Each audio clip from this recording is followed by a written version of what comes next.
سلام.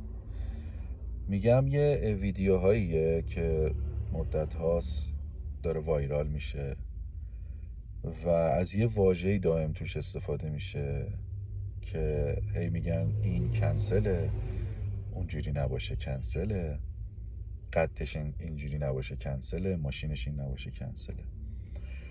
من میگم واقعا با این وضعیت دلار و این حرفا خب خیلی چیزا کنسله، اما نیاییم حالا یه کاری بکنیم، یه سری ویدیو بسازیم و اعتماد به نفس یه سری آدم ها رو بگیریم، مخصوصا جوونا رو.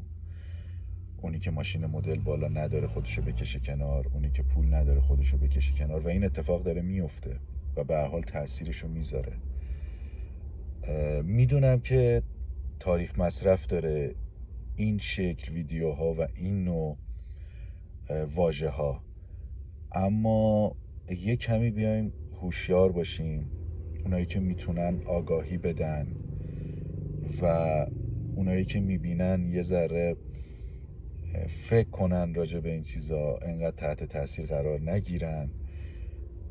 خیلی مشکلات هست ولی شاید بشه یه جورایی آدم حال خودشو خوب کنه و نیایم با این نوع ویدیوها و با این واژه ها اعتماد به نفس آدم ها رو ازشون بگیریم.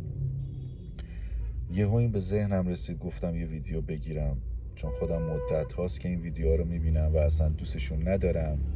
به هر حال توی صفحات مجازی هست و تو ناخودآگاه چشمت میفته، گوش میدی، میبینی و چقدر بده که یه سری آدم میان و با ماشین و پول و نمیگم اینا مهم نیست، مهمه، اما واقعا کنسل نیست. اونی که ماشین مدل پایین داره کنسل نیست، اونی که نمیدونم قدش مثلا فلان قد کنسل نیست. و نکنیم، شماهایی که دارین این ویدیو رو میسازین نسازین. خیلی مخلصی.